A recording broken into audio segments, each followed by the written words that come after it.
Yang kamu sharekan bukan pengetahuan hambamu dan bukan pengalaman hambamu Tuhan. Namamu saja yang ditinggikan. Segala pujian, segala hormat hanya bagi namamu. Dalam nama Tuhan Yesus kami sudah berdoa dan bersyukur. Sama-sama yang percaya katakan amin. Boleh kasih tepuk tangan buat tim Present Worship hari ini. Luar biasa.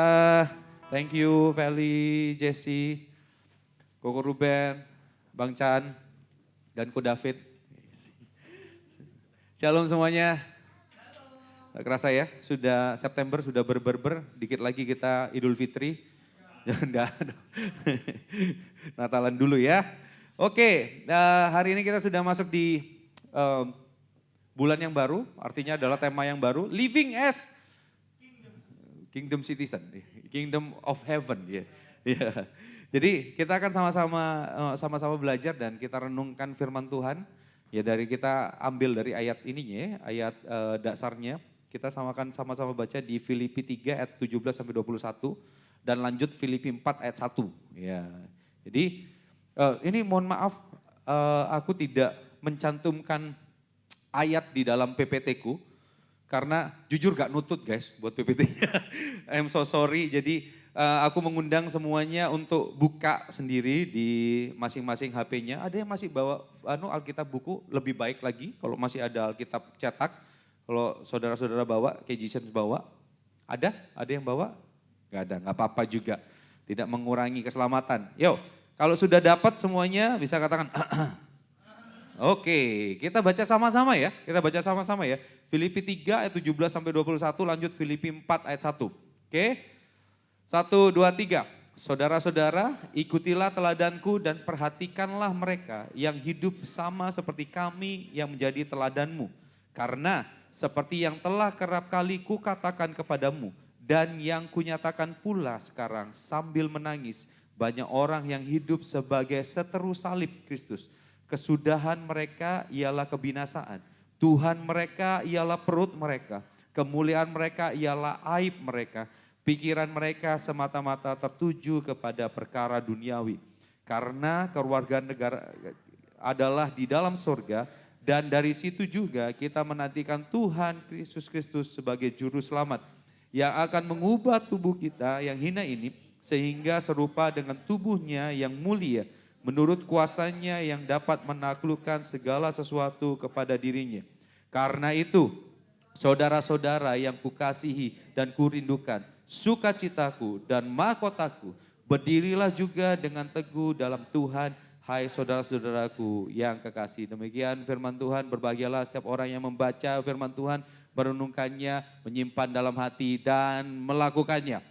Well, salah satu permainan yang aku sukai itu adalah menemukan 5 perbedaan. Kalian pernah main itu?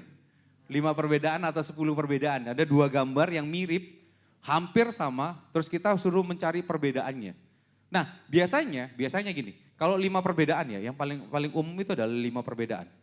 Jadi biasanya 3 perbedaan awal itu benar-benar nyata. Contoh, balon yang satu warna merah, yang satu warna kuning, itu kelihatan kan ya. Sepatunya ada kaos kakinya, yang satu tidak ada kaos kakinya, itu kelihatan juga, ya kan? Tapi lama-kelamaan kita akan semakin kesulitan untuk menemukan perbedaannya. Benar gak sih? Ada yang sama kayak aku juga. Kadang-kadang itu sampai aku kadang sebel. Ini yang buat soal ini salah ini. Yang disalahin itu yang buat soal gitu. Dan nemu. Tapi ketika kita terus entah aku tahu sendiri, tapi ini jarang sih. Akhirnya aku tahu sendiri gitu kan. Dari tak lihat fotonya sampai di agak jauh gini sampai kadang-kadang buka kacamata. Kalian belum relate kayak gini ya. Nanti suatu saat kalau sudah 40 kalian akan relate gini-ginian guys. Doni nih habis ini. Iya kan, sudah relate nih, udah gini, udah bacanya udah gitu kan. Aku fontku belum besar. Lebih besar fontnya Andre kayaknya WA. Iya kan, punya lu gede banget. Nah, jadi kadang-kadang kita susah untuk menemukan perbedaannya. Nah, sadarilah Christ people di tempat ini ya. Judul sharingku hari ini adalah Christ people. Kita ini hidup di dunia berdampingan dengan lost people. Christ people berdampingan dengan lost people. Dengan orang-orang yang mengikuti hawa nafsu. Nah, seringkali ada perbedaan yang mencolok, tetapi juga ada perbedaan yang tampaknya, loh enggak tuh sama aja. Sama aja. Kita kesulitan untuk menemukan perbedaan antara Christ people dan lost people. Sama-sama giat, sama-sama rajin, sama-sama baik. Sama-sama baik, sama-sama bisa diterima oleh khalayak ramai. Tetapi Paulus di sini ya, dalam surat ini Paulus menunjukkan dan menasihatkan jemaat Filipi termasuk kita di tempat ini, termasuk Christ people di tempat ini, KGC Royal Surabaya, untuk sadar ada beberapa hal yang benar-benar kita harus perhatikan. Nah gini ya, Paulus mengidentifikasikan ada yang namanya seteru salib, itu ada 4 hal. Ya. Ada 4 hal yang diidentifikasikan oleh Paulus. Yang pertama adalah kesudahan mereka adalah kebinasaan. Yang kedua adalah Tuhan mereka adalah perut mereka. Yang ketiga adalah kemuliaan mereka itu sama dengan aib mereka. Yang keempat adalah pikiran yang tertuju pada hal yang duniawi. Jadi gini, Paulus bukan hanya menunjukkan ini loh karakter dari seteru Kristus. Tetapi dia juga menyatakan identitas kita sebagai Christ people. Di ayat yang ke-20 ngomong gini, karena kewargaan kita adalah di dalam sorga. Ini ngomong soal identitas kita. Nah, Christ people itu bukan cuma sekedar branding guys. Bukan cuma sekedar branding. Dan ini bukan cuma sekedar, oh iya supaya ada namanya aja. Enggak, ini adalah sebuah gaya hidup yang harus benar-benar kita pahami dan kita hidupin. Nah, sebenarnya pertanyaan yang harus benar-benar kita renungkan, itu bukan gini, bukan bagaimana caranya supaya kita tidak masuk dalam kalangan sebagai seteru salib. Bukan itu, tetapi yang harus benar-benar kita renungkan adalah apakah kita ini benar-benar menjadi sahabat atau pengikut Kristus yang baik. Yang kita renungkan itu bukan, supaya kita menghindari ini nih. Tetapi yang jauh lebih dalam adalah apakah kita benar-benar menjadi Christ people. Karena kalau kita sudah benar-benar menghidupi Christ people, otomatis kita dengan mudah mensortir dengan baik. Oh, kalau Christ people tidak akan hidup seperti seteru salib. Nah, hari ini kita akan sama-sama belajar tentang itu. Ini dia, Christ people menghidupi kebenaran dengan penuh dedikasi. Tanpa mengharapkan komisi dari Allah dan bukan karena takut pada konsekuensi dari dosa. Nah, Christ people yang sesungguhnya ketika kita mengikuti Kristus, hidup seperti Kristus. Dan seringkali kita ngomong di sini ya, dua bulan berturut-turut, pertama ngomong kekudusan, yang kedua ngomong tentang kesalehan. Bagaimana kehidupan kita harus benar, kehidupan kita harus sesuai dengan firman Tuhan. Ya kan? Tapi ini jangan sampai kita terjebak, oh iya kita hidup kekudusan, kita hidup dalam kesalehan supaya kita mendapatkan komisi atau karena kita takut. Takut pada konsekuensi dari dosa. Aku tidak seks bebas, supaya apa? Aku tidak MBA, marriage by accident. Sama aja, iya kan? Aku tidak melakukan hal-hal yang lain. Karena apa? Aku takut karena konsekuensinya. Tetapi mari hari ini kita buka hati kita, sehingga kita melakukan hal yang benar, dengan sebuah pemahaman yang bahwa we are Christ people. Karena kita Christ people, makanya kita melakukan hal ini. Ya kan? Nah, mari kita sama-sama empat sifat yang diidentifikasikan sama Paulus tadi mengenai seteru salib Kristus. Aku simpulkan menjadi 2 bagian. Yang pertama adalah they have no life. They have no life, man. Dan yang kedua adalah they have no strength. So, yang pertama kita masuk ke poin yang pertama. They have no life, man. Oke. Jadi gini, tak kasih tahu ya ceritanya kenapa ini jadi begitu viral. Jadi yang pasti adalah ini jadi begitu viral karena ini jadi bahan buliannya Dante kepada aku. Oke. Ya, jadi pertama gini. Aku ini bukan orang yang begitu begitu menonjol di bidang akademis, guys. Akademisku nggak bagus, biasa-biasa aja. Dan otomatis karena akademisku kurang bagus juga, dan aku sudah lama sekali nggak kuliah, iya kan? Aku kuliah 2005, lulus 2010 anyway, telat juga. 2010 aku lulus, terus aku dapat kesempatan untuk ambil teologi di tahun 2015. Bayangin 2015 dan aku baru menyelesaikan di tahun 2025, 10 tahun guys. Bayangin. Jadi aku kuliah itu dan aku untuk ngerjain tesis itu adalah hal yang begitu berat buat aku. Bayangin otak sudah karatan gitu kan. Dan disuruh menulis makalah yang sifatnya sangat akademis. Loh, tapi kan Kohis kan nulis khotbah itu selalu nulis skrip. Aku selalu nulis skrip. Kalau kalian perhatikan aku selalu bawa kertas ini. Aku selalu nulis skrip. Tetapi bedanya nulis skrip khotbah sama nulis tesis itu bedanya apa? Bahasanya yang nulis tesis itu mesti bahasa akademis. Kalau ini kan bahasa praktis. Di sini ada tulisan gas dan segala macam. Wah, di sini semua gitu loh. Jok-jokku di sini ada juga di sini. Aku tulis semua. Beda. Kan ini kan apa ya? Aku ngerenungkan satu ayat, aku coba bedah, aku coba eksposisi dan segala macam dan aku tuangkan semua di sini. Ya kan? Dan belum lagi. Kan ini tidak ada kaidah-kaidah. Oh, mesti sisi kiri mesti berapa, sisi kanan mesti berapa. Dan aku tidak pernah memberikan halaman di sini guys. Dan you know what? Untuk memberikan halaman itu susahnya minta ampun. Dan aku sudah lama kan enggak kuliah. Pernah satu kali. Aku ngurus halaman itu 1 hari full. Padahal tesisku tinggal kirim aja, masalah halaman aja. Wah, aku otak-atik. Ini gimana caranya? Yang pertama itu cuma I1, I2, I3. Kalian pernah tahu ya, yang kuliah-kuliah I1, I2, I3 terus selanjutnya bisa angka 1, angka 2, itu gimana caranya? Katanya oh iya itu mesti dulu, di separate dan segala macam. Di separate, tambah semburat Pak. Tambah semburat. Sampai di satu titik ya, aku coba cari di YouTube, itu enggak masuk apa yang dijelaskan di YouTube. Apa ini enggak ngerti. Ketemulah sama Dante. Hari itu, oh ini kok. Oh gini, terus dicoba gitu. Dan you know kan cara ketawanya Dante, gitu kan. Itu buat tambah, astaga, coba. Dicoba itu, klik. Tidak jadi lagi, semburat lagi. Dante, sampai ketawa. Astaga, makanya aku langsung bilang, I have no life man. Dan itu pun dijadiin bahan bulian sama Dante. Anyway, I have no life. Untuk melakukan hal itu semua, aku rasanya sepanjang hari aku melakukan itu dan aku ngerasa hidupku sia-sia banget.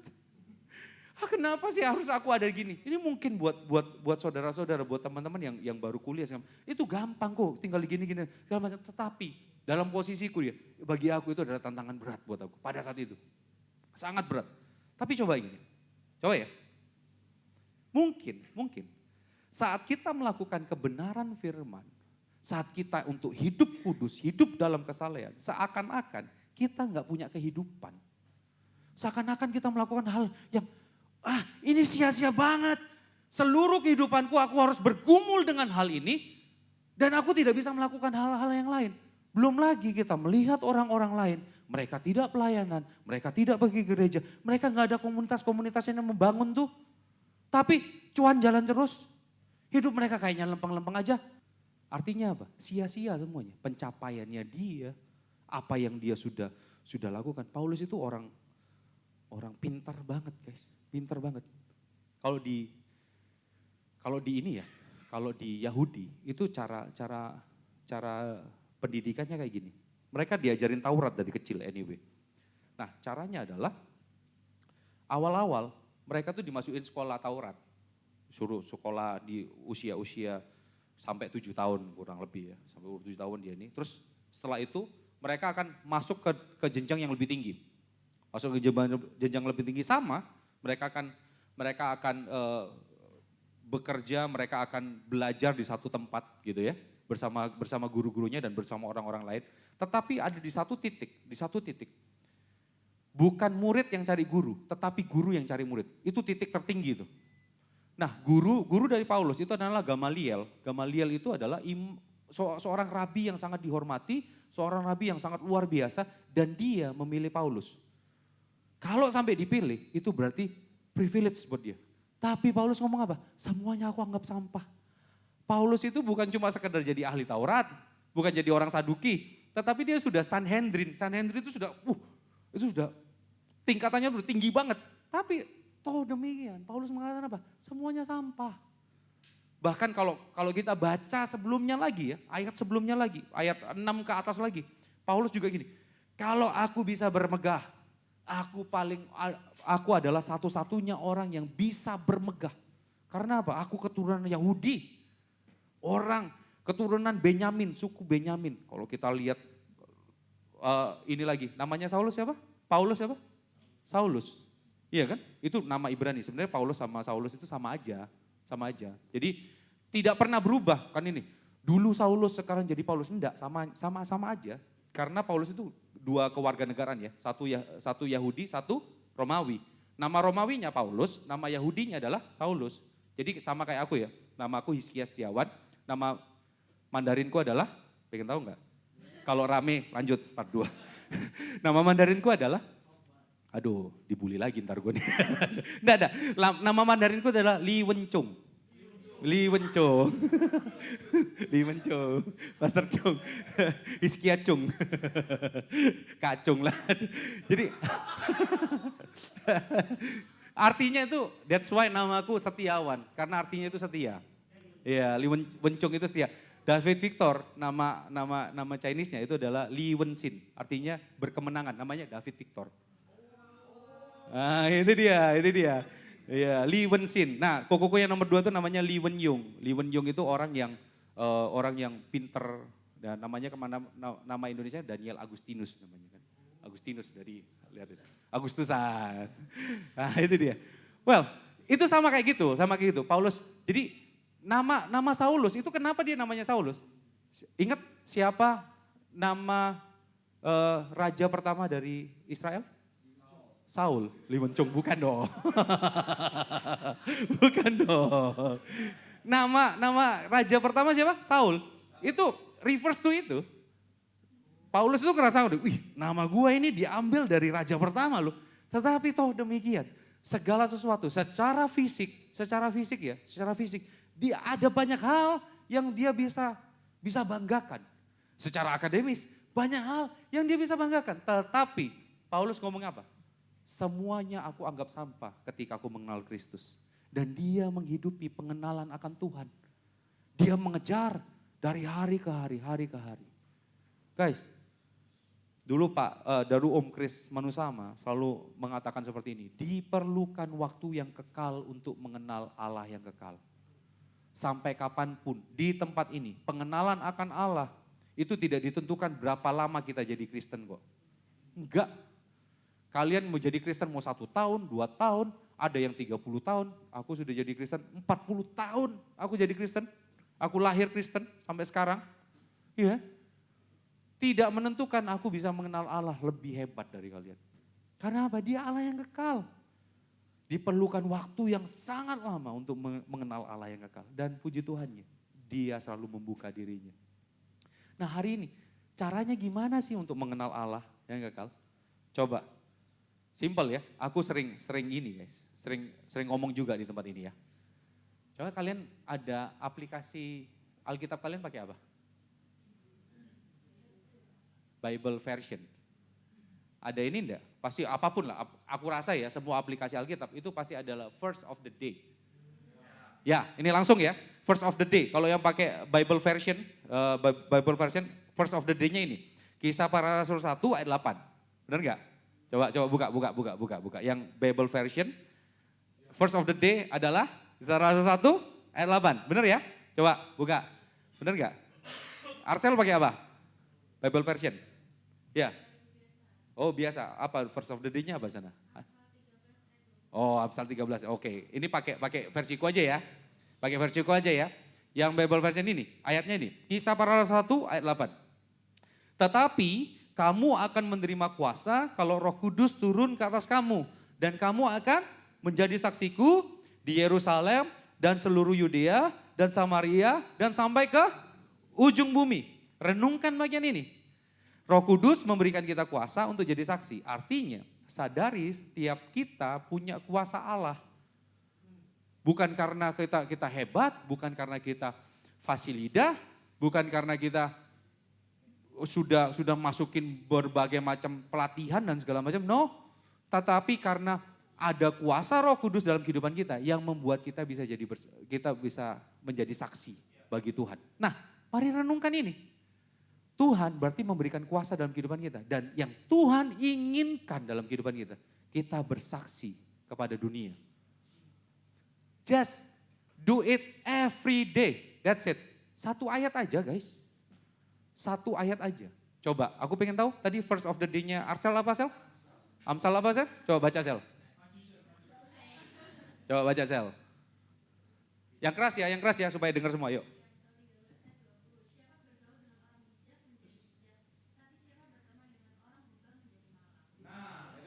Siapa bergaul dengan orang bijak menjadi bijak. Mari kita renungkan.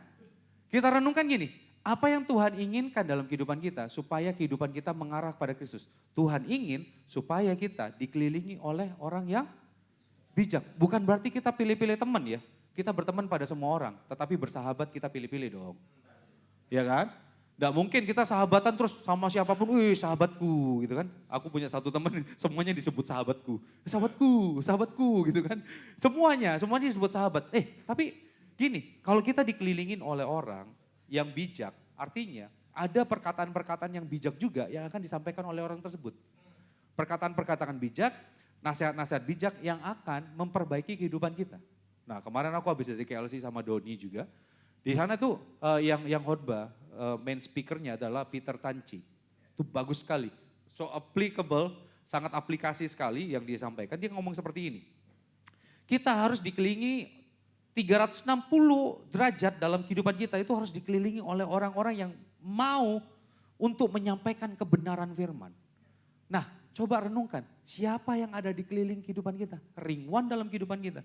Orang-orang yang memberikan prinsip dunia atau orang-orang yang memberikan prinsip kebenaran Injil Kerajaan Allah. Coba renungin. Just like that. Satu ayat kita renungin dan kita hidupin. Besoknya lagi. Bukan berarti apa yang, hari ini Amsal 13 ayat berapa tadi? Ayat 20. Besok lain lagi. Amsal 13-nya sudah enggak. Enggak, tetap aja dihidupin terus. Ditambah terus. Bukankah Roh Kudus yang akan memperlengkapi kehidupan kita? Guys, just like that. Supaya apa? Fokus kita hanya kepada Kristus. Dan gini guys, gini kan, yang Tuhan gini, yang Tuhan ingin kerjakan dalam kehidupan kita, itu bukan hanya untuk sekedar, kita di-abuse sama Tuhan. Nah, memang banyak sekali pemerintahan yang ada di dunia ini, sering sekali meng-abuse rakyatnya. Sering menarik apa yang sering menarik dan meminta apa yang harus diberikan oleh rakyatnya. Tetapi ini Injil Kerajaan Allah. Inilah Kerajaan Allah. Dia memberikan perintah dan dia juga yang akan memberikan arah dalam kehidupan kita. Dia yang akan memberikan kekuatan, dia yang akan memberikan hikmat. Beberapa waktu lalu ada satu pengkhotbah, Ko Jeffrey Teresna, dia ngomong gini kan, Tuhan yang utus, Tuhan juga yang akan urus. Tuhan yang akan urus kehidupan kita. Tuhan yang akan memperlengkapi kita dengan semuanya. Kita perlu apa? Hikmat, perlu kuasa, perlu pengetahuan, perlu apapun, ketenangan, damai sejahtera. Dia limpahkan semuanya. Bukankah dia adalah satu-satunya Allah yang benar-benar berkuasa dalam kehidupan kita. Dari sinilah kita benar-benar bisa merasakan kehidupan yang sejati. Dari sinilah ketika kita hidup seturut dengan perintah Tuhan. Dan Tuhan juga luar biasanya ya, Tuhan itu tersedia untuk kita untuk ditemuin oleh kita. Ini terbukti ya. Tadi aku sudah bilang, pada dasarnya manusia sangat jauh dari Allah. Dan bahkan manusia selalu cenderung untuk meninggalkan Allah. Tetapi syukur kepada Allah. Apa yang dikasih? Karena begitu besar kasih Allah akan dunia ini. Sehingga dia mengaruniakan anaknya yang tunggal. Supaya setiap orang yang percaya tidak binasa melainkan peroleh hidup yang kekal. Seteru salib Kristus, kesudahan mereka adalah kebinasaan. Tetapi kita sebagai Christ people, kehidupan kita memiliki pengharapan. Ya Yesus gunung batu di dunia. Tadi kan nyanyi, di dunia ya Yesus gunung batu di dunia. Teguh, ya itu dia. Dia tempat perlindungan yang teguh dalam kehidupan kita. Dunia akan selalu membuat kita terombang-ambing guys. Tetapi satu hal, ketika kita mengarahkan sebagai Christ people, apa yang kita lakukan? Tadi aku buka dengan ilustrasi gitu. Pada waktu itu, rasanya sia-sia semuanya apa yang aku lakuin. Tetapi ketika kita terus berjalan di dalam kehendak Allah, ada satu hal, satu saat nanti Tuhan akan celikkan mata kita. Tuhan akan robah pemikiran kita dan hati kita. Dan kita akan melihat bahwa kemuliaan Allah itu nyata dalam kehidupan kita. Christ people bukan hidup untuk kepuasan diri sendiri. Tetapi kita hidup karena puas akan pribadi Allah. Dan kita nyatakan pribadi Allah yang memuaskan setiap jiwa pada dunia. Ini dia, ini yang benar-benar kita hidupin. Kita hidup mengiring Kristus bukan untuk kepuasan diri kita sendiri. Tetapi karena apa? Kita sudah puas terhadap pribadi Allah. Dan kita nyatakan bahwa Allah yang memberikan kepuasan pada setiap jiwa itu kepada dunia. Ini yang Tuhan inginkan. So, kalau kita sudah memiliki hidup, my life is back, we have a life in Christ. Dan ini dia, posisi yang kedua adalah they have no strength. Para seteru Kristus itu tidak punya kekuatan sebenarnya, tidak punya kekuatan yang sejati. 4 karakter seteru salib yang kita bahas tadi, pada dasarnya mereka kehilangan kekuatan mereka. Kenapa seperti itu? Mau sampai kapan sih mengejar duniawi? Akan selalu ada yang baru kok. Ya, akan selalu ada standar baru dibandingkan kita as Christ people. Kita akan memiliki standar yang sudah tinggi. Nih ayat yang ke-20 sampai ke-21 ngomong seperti ini. Karena kewargaan kita adalah di dalam sorga. Dan dari situ juga kita menantikan Tuhan Yesus Kristus sebagai juru selamat yang akan mengubah tubuh kita yang hina ini. Bayangin ya, sudah di dalam Kristus tapi Paulus mengatakan tubuh kita yang hina ini sehingga serupa dengan tubuhnya yang mulia menurut kuasanya yang dapat menaklukkan segala sesuatu kepada dirinya. Di dalam kelemahan kita justru Tuhan ingin menyatakan kuasa dan kekuatannya. Kalau seteru salib Kristus, dia memuaskan rasa lapar perut mereka itu dengan apa? Dengan kekuatannya dia sendiri. Iya kan? Bagaimana berusaha untuk mendapatkan segala sesuatu. Mereka kemuliaan mereka adalah aib mereka. Mereka pakai kekuatan mereka sendiri untuk memuaskan hati mereka. Yang terakhir apa? Mereka ini, apa tadi? Lupa sampai. Pikiran mereka tertuju pada duniawi. Mengejar segala sesuatu standar-standar dunia apa? Dengan kekuatan mereka lagi. Di dalam kelemahan kita, justru kekuatan Allah itu benar-benar nyata. Aku kembali kepada ceritaku tadi yang I have no life. Ketika aku sudah desperate banget sama Dante waktu itu. Ya apa gitu. Bukan desperate sama Dante, maksudnya aku desperate bersama-sama dengan Dante. Dante, thank you man. Kamu ada di dalam titik terendahku. Jadi titik terendahku waktu itu, kacau banget. Rambutku sudah acak-acakan waktu itu.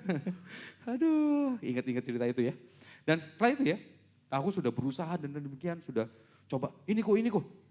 Lah gak iso udah jadi lagi. Lah gak jadi lagi. Sampai akhirnya datanglah sosok Yosua Purnomo dan Chandra Palangan. Datang mereka nih. Terus ternyata langsung Doni bilang, loh kok Yosua ini? Wah ini cut kayaknya ya. Yosua ini adalah, bukan. Bingung gak? Yosua ini biasanya membantu orang-orang yang skripsi untuk membenarkan semuanya. Tatanan bahasa dan segala macam, khususnya untuk wordnya ya. Akhirnya, cuma gini toh. Terus Chandra juga bantu, gini loh kok. Sudah. Kois gak usah ikut-ikut. Kois duduk aja, istirahat aja, biar kami yang kerjain. Jadi dan aku bisa kirim. Karena apa? Ya I have no life, I have no strength. Tapi mereka punya kekuatan tersebut, mereka punya pengetahuan tersebut. Bahwa mereka datang pada saat yang tepat dan membantu aku. Coba renungin.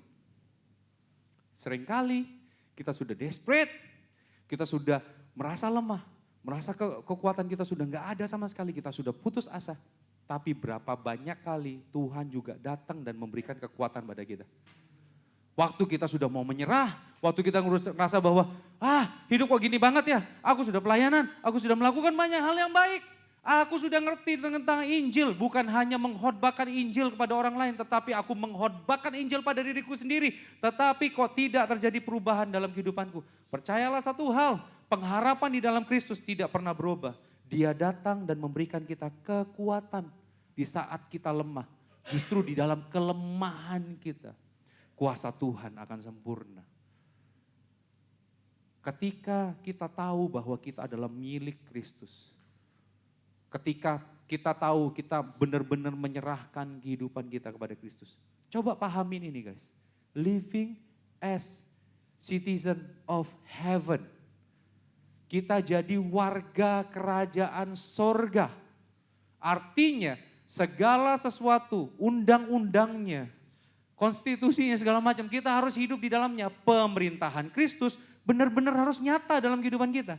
Kita harus benar-benar menyerahkan semuanya. Nah, seringkali pemerintahan Kristus tidak bisa nyata dalam kehidupan kita karena yang jadi raja dalam hati kita bukan Kristus, tapi diri kita sendiri. Itu yang membuat kita desperate seringkali. Yang membuat kita desperate bukan tantangan yang Tuhan berikan, bukan pencobaan yang Tuhan berikan. Pencobaan yang Tuhan berikan dalam kehidupan kita, yang Tuhan izinkan dalam kehidupan kita, hanya untuk menunjukkan bahwa kamu lemah, gak bisa apa-apa tanpa aku. Sadar, aku yang punya kehidupanmu, aku yang tebus kamu, dan aku akan bertanggung jawab dalam kehidupanmu. Itu yang ingin Tuhan nyatakan. Nah pertanyaannya hari ini, would you please berikan semuanya pada Tuhan? Masa depanmu, pekerjaanmu, apa yang akan terjadi di depannya, mengkhawatirkan kehidupanmu, yang membuat kamu takut, yang membuat kamu kecewa, mungkin yang membuat kamu marah. Would you please kasih semua ke Tuhan. Kasih semua kepada Tuhan yang benar-benar tahu, yang menulis setiap detail kehidupan kita, yang paling tahu dan dia paling berkuasa di dalam kehidupan kita. Maukah kamu kasih kepada dia? Waktu karena aku sudah tahu ya benar-benar aku gak bisa nih buat makalahku jadi hebat seperti ini. Maksudnya jadi teratur seperti ini. Yang tahu adalah Yosua dan Chandra. Aku kasih ke mereka. As simple as that. As simple as that. Apakah kamu mau kasih semuanya pada Tuhan? Atau kamu tetap genggam sesuatu dan kamu berusaha dengan dirimu sendiri? Just come to Him and feel His love and strength. Tuhan tidak pernah menuntut kita untuk selalu kuat guys. Tetapi Tuhan selalu menyatakan dirinya supaya kita tahu bahwa di dalam Dia kita bisa terus kuat. Tuhan tidak menuntut kita, ayo. Enggak, tapi kita tahu di dalam Tuhan kita aman. Tadi waktu BC aku sampaikan gini, salah satu sifat Allah itu adalah, ini dua hal yang tidak bisa dipisahkan satu sama lain. Allah itu maha tahu, dia tahu segalanya. Tetapi dia juga maha kuasa, dia berkuasa untuk mengubahkan dan mengadakan setiap hal-hal yang besar. Dua hal ini tidak bisa dipisahkan dan ini benar-benar ada di dalam pribadi Allah kita. Percuma kalau dia tahu segala hal tetapi dia tidak maha kuasa. Percuma, dia tahu segala hal tapi tidak bisa mengubahkan. Tidak bisa mengubahkan.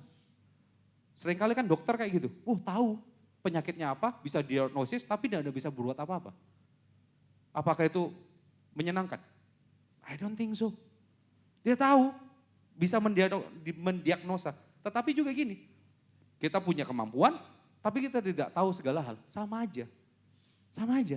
Kita punya kuasa, tapi ke depan, apa yang terjadi di depan, kita nggak tahu. Tidak bisa mengubahkan segala sesuatu yang terjadi di depan. Kita tidak punya harapan di depan. Percuma juga.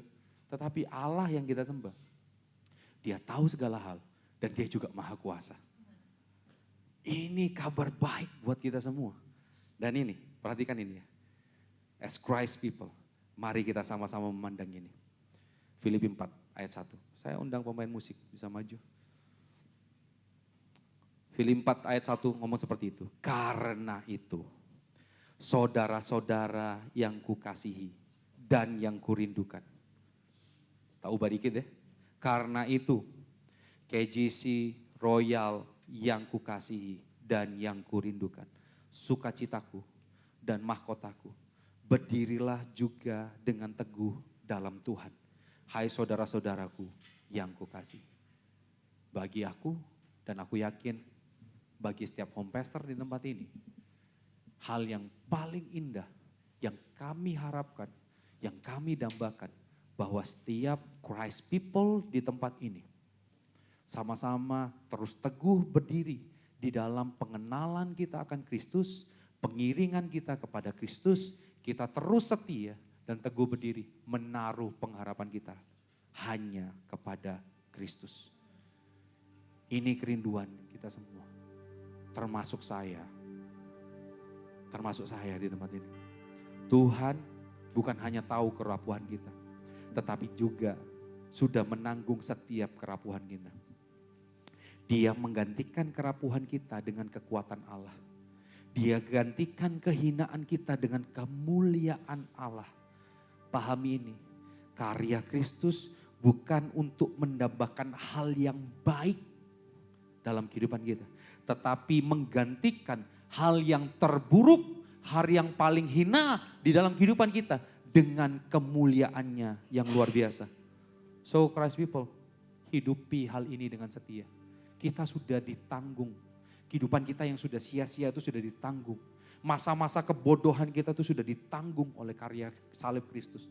Hal-hal yang tidak mungkin terjadi di dalam kehidupan kita. Mungkin kita sudah ngerasa kita sudah putus asa, tidak pernah terbesit dalam pikiran kita bahwa aduh, bisa enggak ya aku bisa menggapai ke depan, bisa enggak ya aku bisa memenuhi setiap kebutuhanku dalam setiap kebutuhanku ini, bisa enggak ya aku kalau aku terus berpegang pada kebenaran, bisa enggak ya aku bisa melakukan hal ini? Bisa enggak ya hidupku terjamin ke depannya? I wanna tell you, dia bukan Tuhan yang menciptakan kita dan bye, selamatkan diri masing-masing. Dia Allah yang akan menuntun kita dan memberikan kita kekuatan. Dia Allah yang sanggup mengubahkan kehidupan kita. Bukan hanya mengubahkan nasib kita dan salah satu bagiannya. Tetapi yang terbesar adalah dia ubahkan hati kita. Dia ubahkan hati kita. Tidak ada yang perlu dibanggakan dari seorang Hizkia. Tidak ada. Secara akademis, aku SMA 5 tahun guys. Aku di drop out. Bahkan ada salah satu omku bilang gini, ya kamu perlu dibina, perlu dibinasakan. Dan ada salah satu temanku, ya karena kami sudah deket ya, dia katakan bahwa kalau bahasa Madura itu bunggen. You know, bunggen itu sudah lebih ke tolol, bunggen. Bukan benar budu, nah ini budu itu masih bodoh gitu kan. Tapi kalau bunggen itu sudah taraf tolol gitu. Tapi well, bahkan sampai sekarang aku kok bisa Tuhan sampai bawa aku sampai sejauh ini. Aku sadar ini bukan tentang kekuatan. So hari ini mungkin ada beberapa hal dalam kehidupanmu ngerasa, wah gini banget ya. Gue gak bisa ngelihat masa depan kalau dengan pekerjaan seperti ini, kalau dengan status seperti ini, kalau dengan pendidikan seperti ini. I wanna tell you, dia bukan hanya mengubahkan hatimu. Ketika dia mengubahkan hatimu, cara kerjamu berubah. Ketika dia mengubahkan pikiran kita, cara kita berpikir, cara kita mengambil keputusan akan berubah juga. Satu hal yang kita mesti tahu, bahwa di atas kayu salib, dia ubahkan kita semua. Kita bukan lagi hina di hadapan Allah, tetapi karena kebenaran Kristus, karena kekudusannya dia, karena kemuliaannya dia, kita bisa merasakannya. Dan hari ke hari, itu yang Tuhan ingin sampaikan pada kita. Itu yang Tuhan ingin nyatakan pada kita. Ini loh kemuliaanku jauh lebih indah dari apa yang bisa kamu usahakan, dari apa yang bisa kamu gapai, dari apa yang bisa ditawarkan oleh dunia. Kemuliaan Kristus jauh lebih indah. Listen to this, Christ people. Kehidupan kita bukan tentang bagaimana caranya kita mengenal Allah. Tetapi Allah menggunakan berbagai macam cara untuk menyatakan pribadinya pada kita. Apa yang kamu lihat, apa yang kamu dengar, apa yang kamu hirup, apa yang kamu kecap, dan apa yang kamu raba. Tuhan mau menyatakan pribadinya dalam kehidupan. Tuhan mau nyatakan pribadinya dalam kehidupan. Tetapi hari ini, maukah kamu benar-benar bersandar kepada kebenaran firman dan ambil keputusan?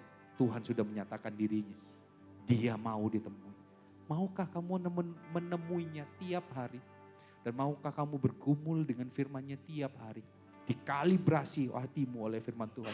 Dikalibrasi hatimu untuk menuju kepada kesempurnaan Kristus. Maukah kamu masuk dalam proses ini? Mari tundukkan kepala.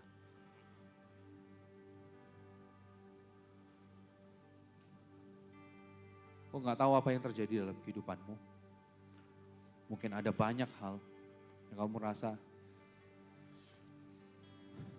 hidupmu gak aman. Hidupmu gak nyaman. Tapi satu hal, hari ini kabar baiknya. Dia sudah datang dan memberikan hal yang terbaik, yaitu karya keselamatan. Dia sudah datang untuk memperbaiki hubungan yang tidak pernah bisa ditawarkan oleh siapapun. Hari ini, maukah kamu serahkan semua kekhawatiranmu, kekecewaanmu, kemarahanmu pada Tuhan? Aku gak tahu apa yang kamu sedang rasain. Mungkin kecewa, mungkin marah, mungkin khawatir. Tapi satu hal, kabar baiknya, Tuhan tahu itu semua dan Tuhan mau berkarya dalam hidupmu. Siapapun kau yang sedang mengalami ini, dan kamu mau datang pada Tuhan dan memberikan semuanya itu pada Tuhan. Taruh tanganmu di dada, aku mau berdoa buat kamu. Hari ini Tuhan, apapun yang sedang kami alami, kemarahan sebesar apapun yang sedang kami alami hari ini, kekecewaan sebesar apapun yang sedang kami pergumulkan saat ini. Kami sudah tidak punya kekuatan, tidak punya alasan untuk mengampuni, kami tidak punya alasan untuk mengasihi. Hari ini kami mau datang padamu. Kiranya Engkau segarkan jiwa kami. Kami hari ini yang khawatir Tuhan tentang masa depan kami. Kami tahu bahwa kami sudah ditebus dari cara hidup kami yang lama, dari masa-masa kebodohan kami. Kami dipanggil untuk hidup secara mulia bersamamu. Kami dipanggil untuk hidup secara kudus dan hidup secara saleh bersamamu. Tapi kami gak kuat Tuhan. Kami khawatir. Kalau kami terus seperti ini, kami gak bisa melihat pengharapan. Kami gak bisa melihat masa depan. Satu hal, kami mau serahkan ini semua dalam tangan-Mu. Tuhan, Kau lihat setiap pergumulan putra dan putrimu di tempat ini. Kau jamah hati mereka, Kau jawab setiap pergumulan mereka. Dan aku percaya kuasa-Mu benar-benar nyata. Kuasa-Mu yang meneguhkan setiap langkah kami. Kasih-Mu yang benar-benar memulihkan kehidupan kami. Dan pengharapan yang ada di dalam Kristus itu benar-benar membuat kami berani menatap masa depan. Kami berani hidup bukan karena kami hebat, tetapi kami berani hidup karena kami memiliki Allah yang hidup, yang tidak pernah meninggalkan kami. Dan kami percaya, sebab Engkau hidup, ada hari esok Tuhan. Sebab Engkau hidup, ada masa depan yang menanti kehidupan kami. Terima kasih Tuhan, kami ucap syukur padamu. Dalam nama Tuhan Yesus kami sudah berdoa dan bersyukur. Kita akan masuk dalam perjamuan kudus. KGCians, mari saya undang semuanya untuk bangkit diri. Terlalu banyak yang belum mendapatkan roti dan anggur. Bisa angkat tangan. Teman-teman bisa.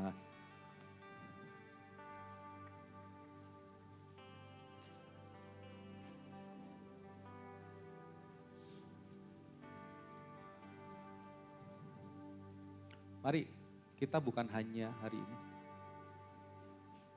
Ada? Semuanya sudah ada.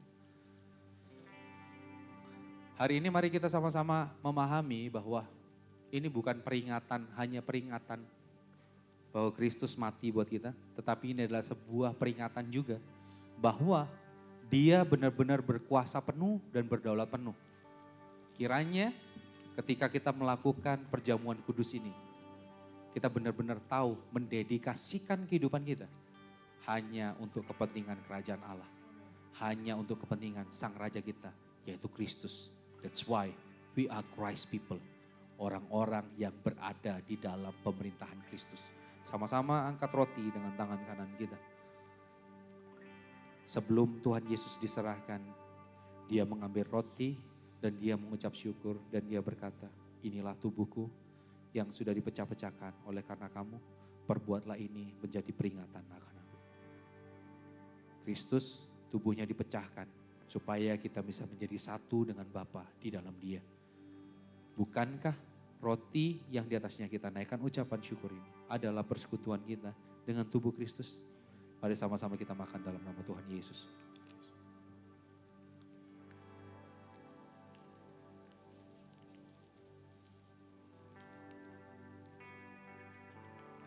Mari kita angkat cawan berisi anggur.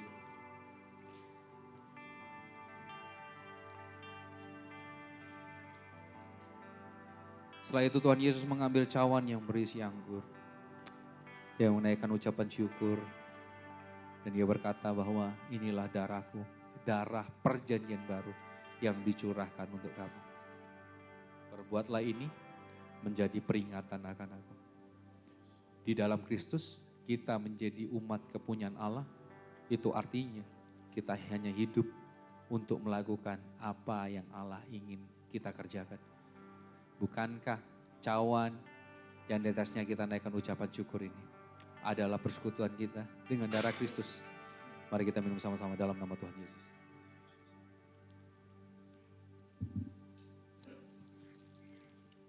So Christ people, naikkan ucapan syukurmu pada Dia. Naikkan ucapan syukurmu pada Dia. Terima kasih Tuhan. Terima kasih Tuhan buat semuanya. Terima kasih buat anugerah-Mu yang begitu luar biasa dalam kehidupan. Thank you Lord. Haleluya.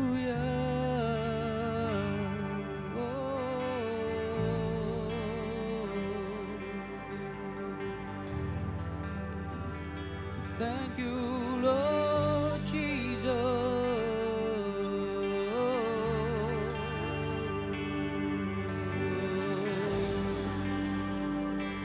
Terima kasih Tuhan. Terima kasih Tuhan